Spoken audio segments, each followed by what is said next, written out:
start a series of videos about documents to get married in Italy. And I have many couples asking for questions about how are things, how things have to be. So the first topic is legalizations. So we have many requests about what is a legalization, or actually people don't understand what a legalization is. So first off, a legalization is a mean that a country has to verify that a signature happened. That somebody signed in another country is exactly the person who's supposed to be. So say the signature of the registrar in the UK is to be legalized, because in Italy we don't know that that person, that John Doe at the register of CTXY in the UK is exactly that one. So there are specific offices in each country that confirm that the signature is real and authentic. And this procedure is called legalization. Each country has a different office. So for instance, in Italy, we can legalize things at the prefettura or the procura, depending on who signed the document.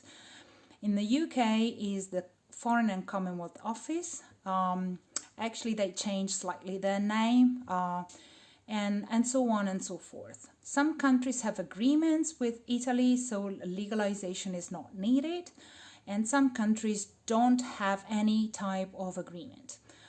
There are two types of legalizations. One is what's the pure legalization is. That's the old way of legalizing things. That involves the consulate as well. And the other one is the Apostille or La Haye Convention. Most of the countries signed the La Haye Convention. So in most cases, we have an apostille required, so without the involvement of the consulate. A legalization instead is done, it's a two-step thing. So the first one is legalized by the office in that country, plus that same document, after it has been legalized at the office, has to go through the, in this case, Italian consulate in that country to be then sent to Italy. One of the most common countries that haven't signed the La Haye Convention, so they don't have an apostille, is Canada. So people living in Canada need a legalization to their documents. The others, most of the others, need an apostille. So it's really important to understand what the legalization is for. So I have couples asking, I have this document signed by a notary public, so it doesn't need an apostille or a legalization. That's not true.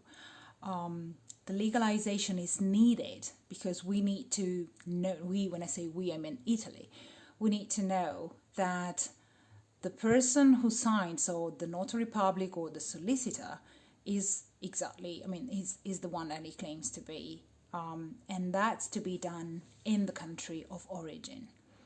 So any country, as I said, has a different procedure. Happy to help and understand who's got to sign what and when and how. There are costs associated to the legalization, and every country is different. Time-wise, again, it can vary depending on the country. So in Italy, it's usually same day, depending on the prefetturas and depending on the time of the year. With COVID now, it's a little bit different. It takes a little bit more sometimes. But in other countries like the UK, for instance, it takes a little bit longer. So unless it's an urgent request where you have to pay a little bit more, it takes up to 10 days. So this is really important.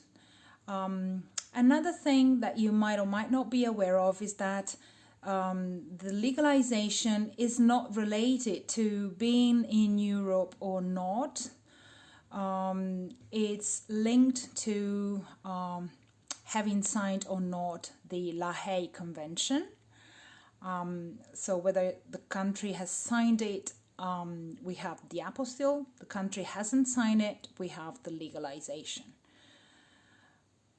Another important thing is that there are other agreements between countries, and there are other conventions according to which, as I said before, no legalization is needed for certain types of documents. And because we are speaking about wedding documents, I'm referring to documents like certificates of no impediments or things like that. Because most of my couples are from the UK, I have to tell you that the legalization by means of an apostille is required for British couples. For instance, for German couples, it's not required because we have an agreement with Germany as well as with Switzerland and as well as with Spain and other countries. So the matter is really huge. So case by case, I can help you understand how to do that. There's another thing that you might not be aware of, is that there's a new rule, there's a new law that Italy enforced last year, that it should waive the need of any legalization for documents released by public administrations in the EU. This said, many communes, many town halls have not taken that, meaning they basically need only specific documents, not apostille. So, because the matter, as I said, is really complex and not so linear, I would say, I'd rather inquire city by city. So if you need help with that, happy to assist, and that's it. If you need my assistance, you know how you can find me. Either send me an email or visit my website, www.effetti.com. Effetti is written with 3 Fs. It's not a mistake. So that's it. Speak soon. Ciao.